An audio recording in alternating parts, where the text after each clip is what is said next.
sou a Júlia Vitória. Olá, eu sou a Bela com 2 L's. E hoje nós vamos apresentar o segundo podcast da RCS News.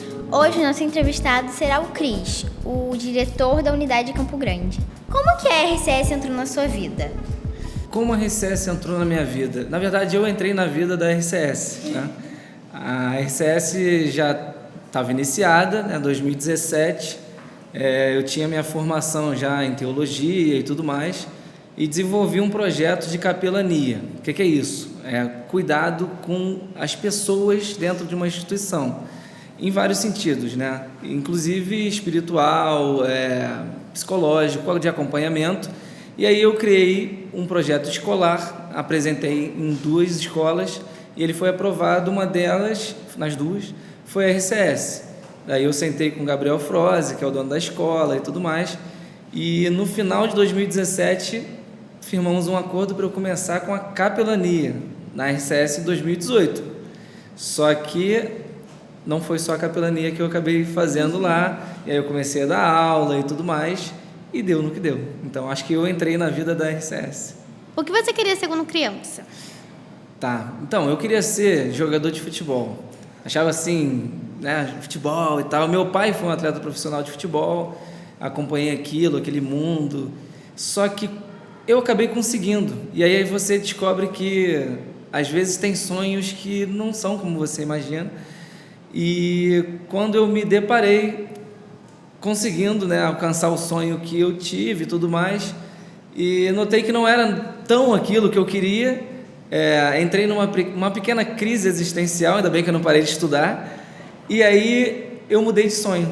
Eu comecei a me perceber o que eu sabia fazer, o que eu fazia bem, o que me dava prazer em fazer e tudo mais, e não era mais o futebol.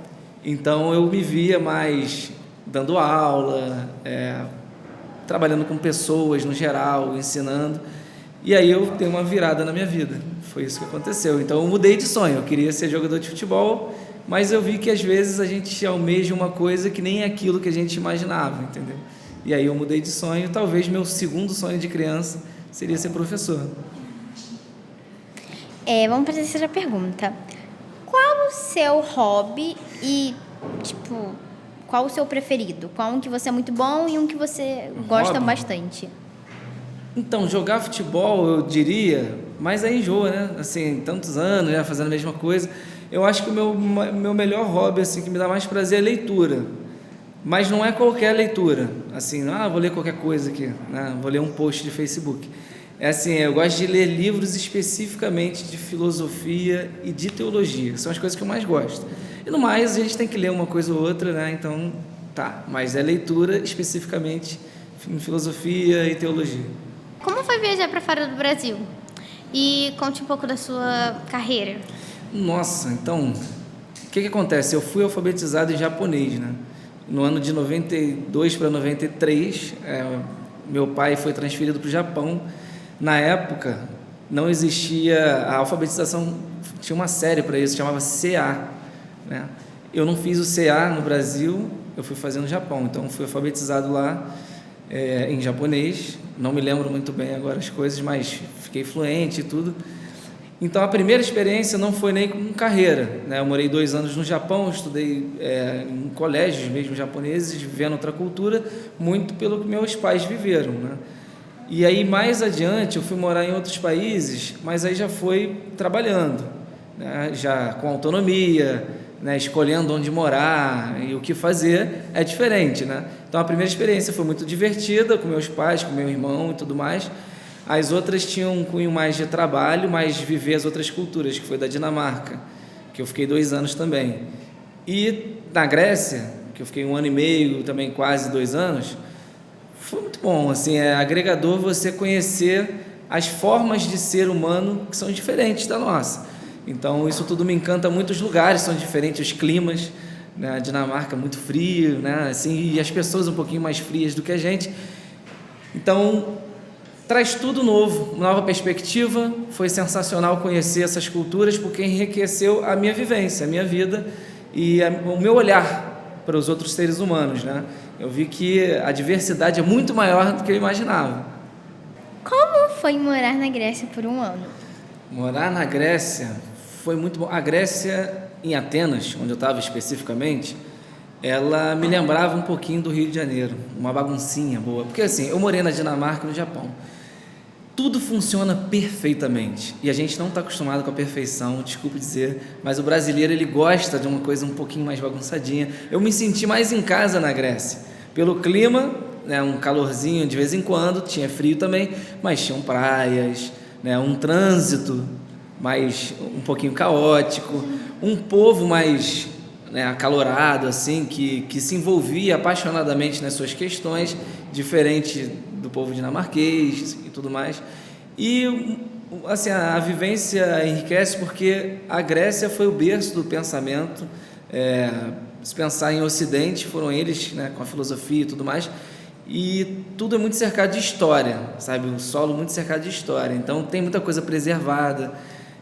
Eu, assim, que sou um leitor da Bíblia, né? Você vê que tem coisas que aconteceram ali e está preservado o lugar, você consegue visitar, então você se sente num lugar especial, num lugar diferente, né? Foi muito bom para mim, assim, viver esse 1 ano lá e não só visitar, porque quando você visita, você só vê o lado bom das cidades, né? Então, assim, viver na Grécia foi muito bom, porque as partes não tão boas, elas não são assim coisas insuportáveis, sabe?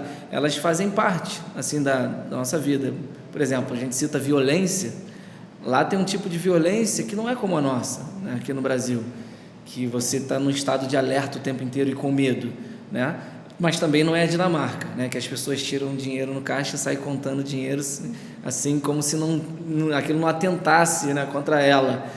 Na Grécia as pessoas têm uma noção de perigo, de possíveis violências, mas não essa violência a troco de nada, como a gente tem aqui e com a perversidade que se tem aqui.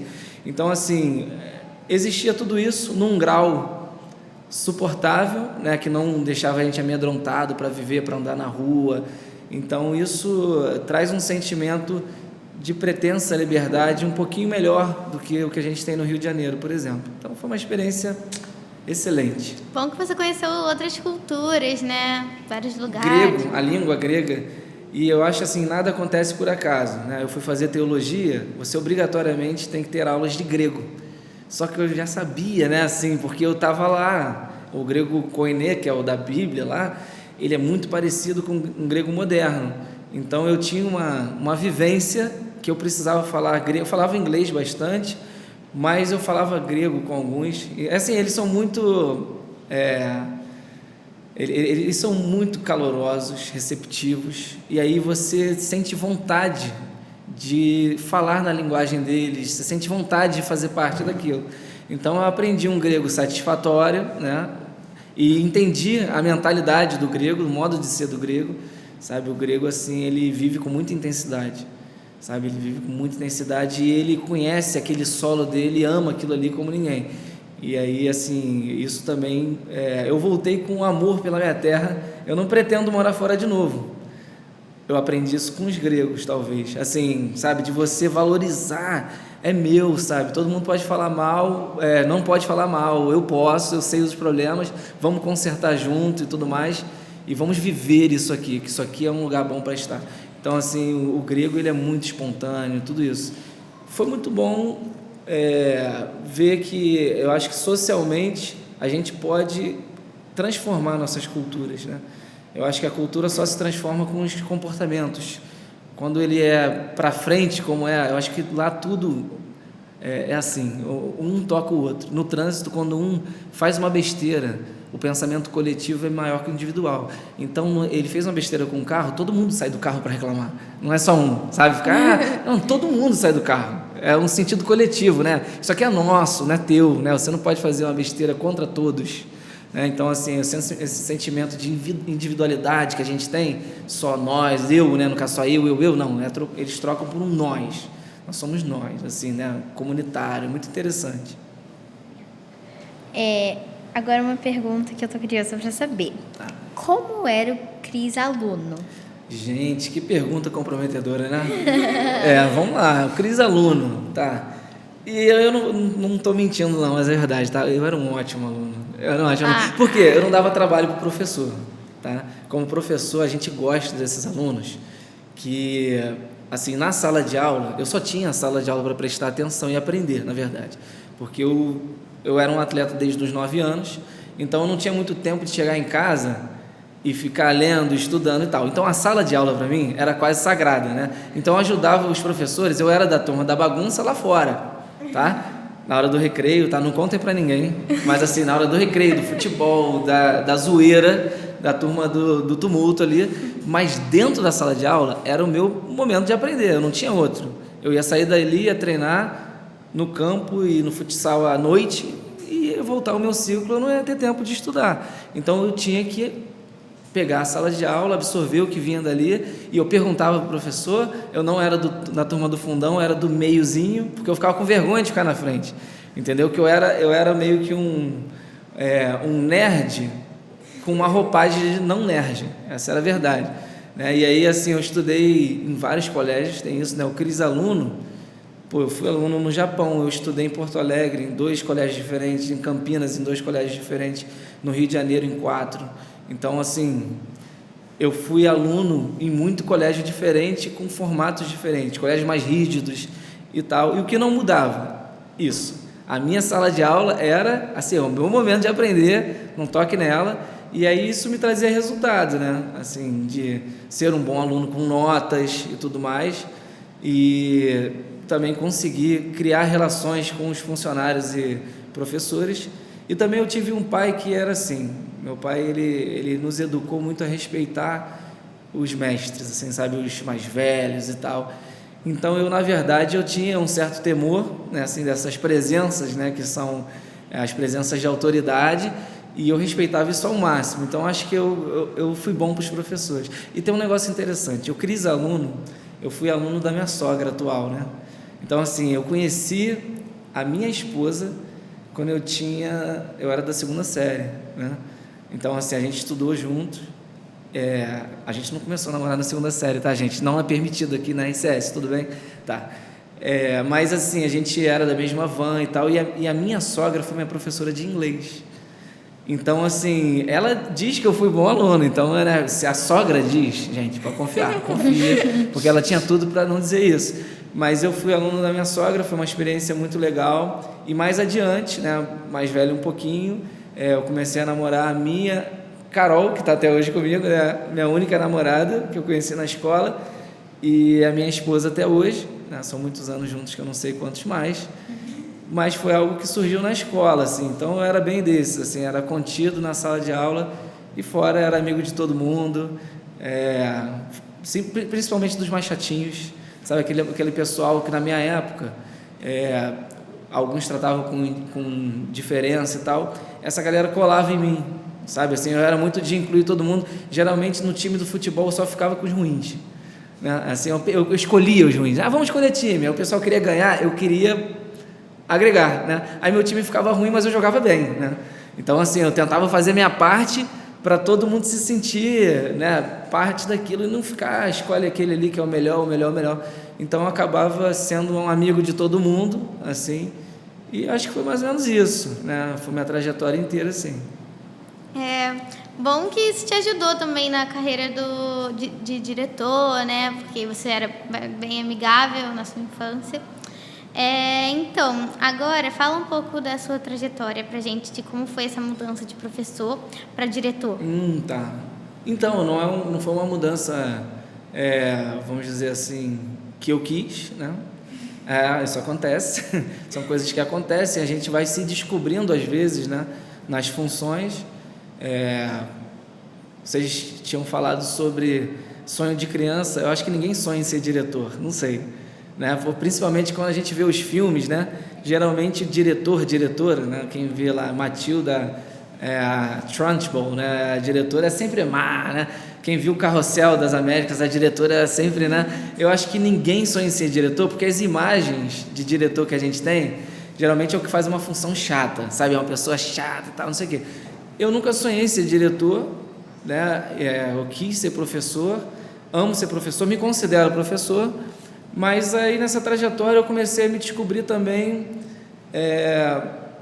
fazendo os projetos, né, tendo facilidade de coordenação dos projetos me envolvendo. Eu não sei não me envolver nas coisas que eu faço bem e estão dando errado, entendeu? Se tiver uma crise acontecendo e eu souber ajudar, eu jamais vou me omitir. Então, o que aconteceu comigo nessa transição foi eu vi a necessidade de uma coisa que eu sabia fazer, principalmente no momento de pandemia, né, que a gente precisou coordenar online e tudo mais, e aconteceu naturalmente. Assim, eu não esperava que eu fosse me transformar em 1 ano e meio atrás, 2 anos, em um diretor, né, em coordenador, tudo bem e tal, mas em lidar com todas as questões administrativas e tudo tal, tirar tempo para estudar, fazer uma pós na área. Eu já fazia um doutorado, quer dizer, eu já estava no doutorado, não, estava no mestrado, em outra área, fazendo graduação em outra área, porque eu estudei muitas coisas, tá? Eu sou estudante, aí que tá, né? Então, o Cris aluno, quando vocês perguntam, eu estou falando aluno de escola, mas eu sou um aluno até hoje, né? Eu faço doutorado e tudo mais. Então, essa transição aconteceu sem querer, mas ela faz sentido. Assim, hoje eu me sinto feliz como diretor, porque eu consigo colocar as coisas que eu sei fazer à disposição de algo que precisa de mim.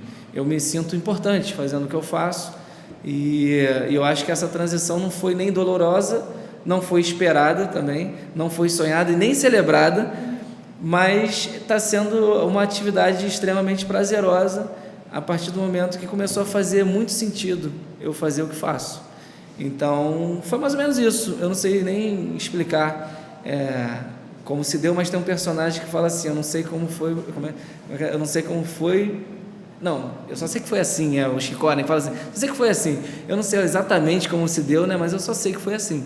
E hoje eu sou um diretor, ou estou um diretor, né, até quando Deus quiser, até quando aparecer algo que talvez eu não esperava, que a vida é assim, né, e transforme-me em outra coisa, e eu estou disposto a fazer o que eu puder fazer para ser útil. Eu tenho uma coisa para falar. Fale. Você falou sobre os diretores de filme que Sim. sempre tem uma figura má pra gente. Só que caso você não queira ter uma figura má assim, venha para a RCS. Você nunca vai conhecer um diretor ruim. Aí, foi um elogio interessante, né? Essa semana, por acaso, eu sentei, como eu sempre faço, né? Sentei ali na cozinha e uma professora estava comendo, vou comer. Aí eu comecei a comer. A professora tem muitos anos de sala de aula, 20 anos. Aí a professora falou assim, eu acho que você, teu jeito é interessante, né? Engraçado, assim, de dirigir. Aí eu, como assim, né? Ela falou assim, não, eu tô há 20 anos nisso, eu nunca comi com um diretor, uma diretora minha. Né? Assim, aí eu, sério? Falei, eu acho que as pessoas, assim, o meu modo de ser, eu coloquei na minha função. Né? Assim, eu me vejo muito, o Evangelho diz muito isso, né? Assim, que se você se sente o maior, ou com maior função, você então deveria servir. Né? Você deveria ser o que serve a todos. Né? Se há maior nisso, você deveria servir a todos. Então, eu acho que o diretor, ele é parte de um todo. Né? Eu tenho uma frase que eu carrego comigo, né, que, assim, o todo, ele é superior à parte, sempre. Não tem ninguém superior ao todo. E eu acho que o diretor, ele faz uma funçãozinha no todo. E não há uma pessoa insubstituível. Então, assim, eu acho que todo mundo coopera para que uma escola funcione bem, né? E eu acho que isso não é feito com força, com violência, com grito, né? Isso é feito com relação, com respeito, né? Então eu vejo muito assim, todo mundo que trabalha numa escola, num barco só, tendo funções igualmente importantes, e eu não vejo por que ter distinção. Mas eu achei curioso, nessa semana, tem 2 dias atrás, né, uma professora virar e falar assim, nossa, eu nunca comi com um diretor. Eu acho isso uma lástima, eu acho isso triste, sinceramente. Eu acho isso extremamente triste, porque eu acho que nem dá para você ser parte de um todo de maneira equilibrada se você se coloca num patamar acima de todo mundo. Então, eu não vejo assim a vida e não vejo assim minha função. Né? Então, vamos para a próxima pergunta. Como você conheceu Jesus e nos conte uma das suas experiências? Nossa, tá bom. O que acontece, né? Isso é até engraçado. Assim, meus pais eram aquelas pessoas que têm fé, são tementes a alguma coisa, sabe que tem alguma coisa além, né? mas não eram muito encontrados em termos religiosos. Assim, eles não eram isso ou aquilo, né? Eles acreditavam em existências outras, até que meu pai se converteu ao cristianismo de maneira muito radical e intensa, depois minha mãe, e aí eu estava numa transição entre ser criança e adolescente, e aí você é levado para onde seu pai te leva, sua mãe te leva. Eu comecei a ser levado para a igreja, só que eu não era levado para a igreja, eu era levado para as igrejas que os meus pais visitavam. Então eu ia no culto da Vitória dali, eu ia num reteté que rolava ali em Realengo, e onde meu pai me levasse, minha mãe, eu estava lá. Só que eu achava aquilo muito esquisito, não fazia muito sentido para mim como criança, que não entendia o que estavam dizendo muito bem, ou adolescente virando ali. Eu nunca fui de aceitar coisas que não fazem sentido para mim. Então eu passei essa fase só indo, sem tomar decisões nenhuma, tá? Porque eu não entendia e tal. E o que aconteceu foi que eu morei sozinho. Isso é interessante, tá? Não repitam isso, pais. Meu pai se transferiu para o Paraná, e dos 14 aos 17 anos eu passei a morar sozinho na minha casa, na casa dos meus pais, né? E eu fui emancipado muito cedo, né? Então nessa transição, no começo dela, na verdade de 13 para 14, com 14 anos eu comecei a namorar a Carol, a minha bendita esposa. E aí a Carol ia numa igreja batista, né? Só que ela ia de vez em quando, mas ela, pelo menos os pais tinham um lugar para ir, né? Assim, sempre, esse aqui é o lugar que eles vão. E aí de vez em quando eu ia lá. Só que minha mãe veio uma vez do Paraná para passar uns dias comigo, né? Eu vivia com uma pessoa que trabalhava na minha casa, né, contratada, né, para gerir a casa, mas vivia sozinho, vamos dizer assim, de família, né? E minha mãe estava muito preocupada com isso. Só que ela chegou, eu sempre fui muito ajuizado, né? Eu era atleta e tudo mais. Aí eu falei que eu estava namorando e tal. Ela falou: você tem que ir para uma igreja, tem que ir para uma igreja. E me levou numa igreja. E aí, mais uma vez, eu fui arrastado para uma igreja. Eu posso dizer o nome? Não sei. Comunidade Evangélica da Zona Sul. Só que eu tive uma experiência completamente diferente lá. Acho que foi a primeira vez que eu ouvi direito o que estavam dizendo e eu senti que era para mim, sabe? E aí, naquele dia, que minha mãe não esperava nada, porque eu já tinha ido muitas vezes à igreja com ela, quando fizeram um apelo a tomar uma decisão de seguir a Jesus, ser como Jesus e tudo mais, eu levantei espontaneamente e fui. Minha mãe ficou assim, né? Nem ela tinha esperança de eu tomar, porque eu conversava com minha mãe, falava: mãe, eu não acho que não faz sentido e tal. E aí fez sentido, e quando minha mãe voltou para o Paraná, eu já namorando, eu comecei a ir nessa igreja direto. Então a experiência que eu tive foi, primeiro, muito pessoal. Eu sentia que aquela palavra era direcionada para mim, que eu precisava seguir a Cristo, precisava que Deus morasse em mim, para ter uma experiência completa como ser humano. Isso com 13 para 14 anos já. E aí eu comecei a ir de ônibus nessa igreja direto, minha mãe ficou mais em paz, e aí eu alternava, eu ia nessa igreja, ia na igreja que minha namorada Carol ia, até que eu me transferi de vez para a primeira igreja batista do Recreio, que é a igreja que a minha namorada na época ia, a Carol, e ficamos lá por alguns anos assim, e a experiência solidificou, porque lá na igreja, na convivência, tanto em uma como outra, eu fiz amizades. Então, assim, era um lugar que eu gostava de estar, porque tinha a minha galera, né, que eu fiz amizades, e que fazia sentido, porque eu estava aprendendo a viver de uma forma que eu achava que era correta, né, assim, fazia mais sentido do que o que eu vivia antes, que era basicamente eu dar as regras que eu tinha que ter para ser uma boa pessoa e tal, e eu não sabia fazer isso funcionar sozinho, né? E aí, olhando o exemplo de Jesus, que é fascinante, né? E aí eu olhei para aquele exemplo e falei: é isso que eu quero, né? Então, foi mais ou menos assim. Se você pudesse descobrir uma coisa sobre o seu futuro, o que você gostaria de saber? Engraçado, tem muita gente que é curiosa, né? Assim, para saber, né? O que deu aquilo e tal. Eu não sou do time das pessoas curiosas, que querem saber futuro e tal. Eu sou muito dado ao presente, né? Ao que a gente faz aqui agora, que eu acho que os presentes semeiam futuros, né? Então, assim, tá certo que nem tudo que a gente faz agora a gente vai colher exatamente. A vida não é assim. O que a gente fez, né? Nem para o mal, nem para o bem. Às vezes acontecem coisas inesperadas e tudo mais.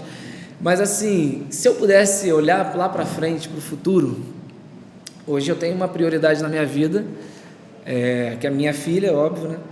Então, assim, eu queria ver se lá no futuro toda a educação que eu dei a ela, se eu não chegar lá vivo, ela vai passar para os netos dela, assim, ela vai estar passando para os netos dela. Se eu vou estar vivo na minha filha, entendeu?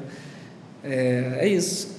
Não sei, eu queria ter essa notícia se eu não tivesse mais aqui. Ela já com muita idade, se ela virar para os tataranetos dela, sei lá, com os bisnetos delas e falar assim, meu pai falava assim, né? Meu pai achava isso e tal. Então, eu quero saber se eu vou estar vivo lá. Porque eu acho que essa é a nossa grande marca, né? A gente está aqui por um período de tempo e, às vezes, a gente permanece vivo nas pessoas.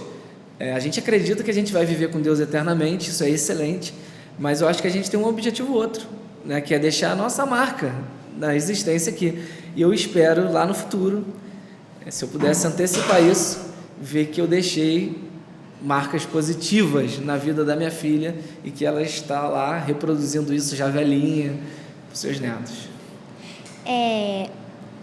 Outra pergunta que sobrevive com essa filha. Se você pudesse dar um único conselho para ela, qual você daria? Nossa, um único conselho para minha filha? Use o filtro solar. Não, mentira. Não, um conselho para minha filha, gente, um conselho é difícil. Apenas um também. Apenas um? Tipo, um pra ela seguir a vida toda. Tá, vai seguir a vida toda. Que ela nunca esqueça, tipo assim. Uma coisa marcante, sabe? Marcante. Nossa. Eu ia falar uma coisa que eu ia ficar meio emocionado, eu prefiro não falar. Deixa eu ver se eu consigo falar isso de outra forma. Eu acho que, assim, eu reproduziria de uma outra forma, que isso é muito mal compreendido, né? Jesus, ele falou certa vez, né, que o grande mandamento é amar a Deus acima de todas as coisas e o próximo como a ti mesmo, né? Talvez eu daria um conselho nesse sentido, mas o conselho que eu daria seria invertido, né? Seria: ame as pessoas com o amor de Deus. Eu misturaria. Tipo assim, eu não falaria que... Porque as pessoas invertem, elas acham que está hierarquizado isso. Elas acham que primeiro vem uma coisa, eu amo a Deus, né? Assim, tal, não sei o que lá, e aí aqui em separado tem uma segunda situação, e aí eu amo as pessoas. Eu acho que a coisa está junta. Eu acho que não dá para amar a Deus sem amar pessoas, é impossível. Então, assim, e o que acontece? E eu acho que a gente acaba deixando de amar a Deus como deveríamos, porque a gente se aborrece com pessoas, porque as pessoas nos entristecem e tudo mais. E talvez eu diria para ela: não deixe de amar pessoas, né? Assim, você vai se decepcionar, tal. Mas eu acho que o grande legado de ensinamento que Jesus deixou foi amar as pessoas até o final, né? Mesmo diante de traição, né, do que ele passou, eu inverteria essa fala para ela entender melhor o que Jesus disse ali e fez, né? Eu diria para minha filha assim: ame as pessoas até o final. Ame as pessoas como se o amor de Deus tivesse vivo em você, sabe? Eu acho que é isso. Eu acho que vale a pena morrer por isso. Uma pergunta. Com que idade, tipo, você falaria isso pra ela? Eu já falo isso para ela, né? Sempre. Eu acho que assim, a gente despreza muito o potencial do ser humano de aprender, de acolher, de assimilar, e a gente começa a ensinar coisas complexas para as pessoas em idade muito avançada, quando na verdade a gente tem que ensinar coisas complexas na linguagem delas desde sempre, né? Na linguagem que elas entendam desde sempre. Então é isso.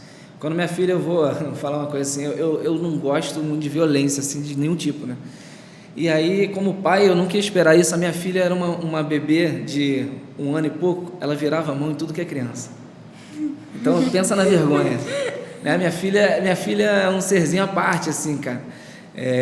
Ela tem o gêniozinho dela, o jeito dela e tal. E quando eu vi que minha filha é aquela criança que fez, ela bate de volta, eu já comecei a ensinar ela a amar as pessoas, as crianças, a não revidar. E minha filha, um pouquinho tempo depois, quando ela fazia assim que ia bater numa criança, ela me via, ela travava a mão, sabe?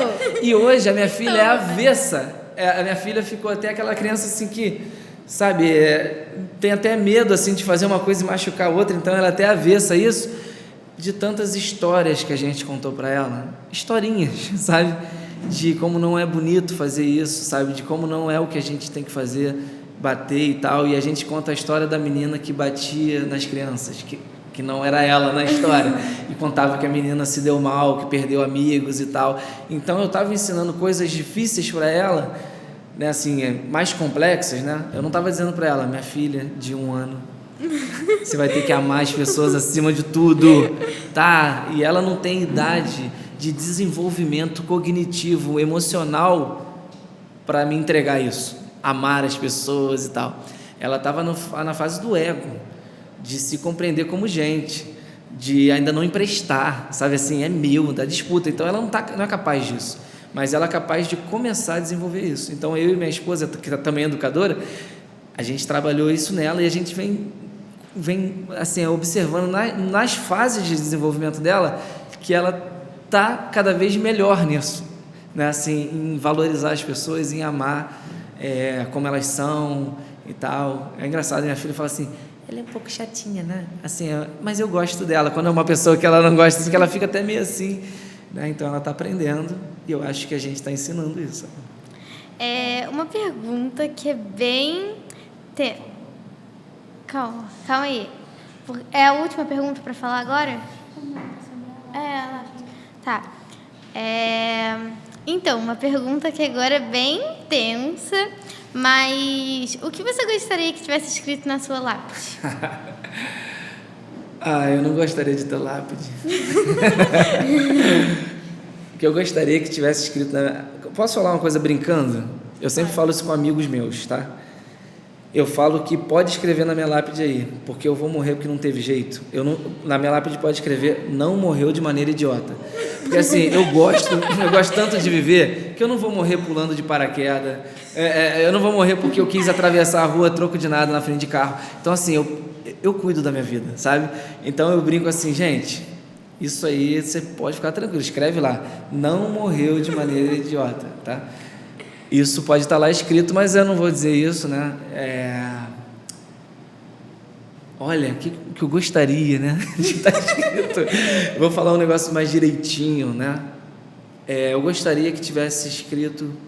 É bem profundo, né? Isso também, né? Porque é uma coisa que qualquer pessoa pode ver. Uma coisa também mais pessoal, então, tipo... Já sei. É uma fala bíblica, tá? Eu gostaria que tivesse algo do tipo: completei a minha carreira, ou seja, completei a minha jornada, guardei a fé, algo do tipo, assim, eu não queria morrer, e aí que tá, né? Eu não queria morrer como se eu tivesse ainda que viver. Eu queria ter morrido sentindo que eu fiz tudo o que eu tinha que fazer até aquele exato momento, sabe? Então, eu acho que eu queria morrer com o sentimento de que fiz tudo que era possível, segundo os dons, talentos que Deus me deu, defeitos, segundo aprendizagens que eu tive, e principalmente segundo o que eu acredito, né? Assim, guardei a fé, não sei, completei a jornada, ponto. Uma coisa que eu com certeza escreveria na minha lápide... Ixi, lá vem. Não é mais engraçado, é uma coisa mais tipo... Eu botaria assim: calma, gente, é a minha primeira vez morrendo, tô nervosa. Não, uma coisa legal de botar é quando a pessoa lê, tipo assim, ele ressuscitou, tipo Jesus, né? A pessoa já fica assim: epa, ele não tá aqui, né? Então ele tá, tipo assim, ele tá aí, né, vivendo. Mas isso aí é meio assustador, né? As pessoas não querer que isso tivesse escrito. Mas eu tenho a convicção que eu tá vivendo com Deus, né? Isso com certeza, isso eu espero muito. É isso, gente. Acho que Gente, vai ser agradecimento. Ah, tá. Ok. Eu falo um pouco, depois você fala. Ok. Muito obrigada por participar do segundo podcast da RCS News. Foi muito bom conhecer um pouco sobre você e conhecer um pouco da sua jornada também, dos seus conhecimentos.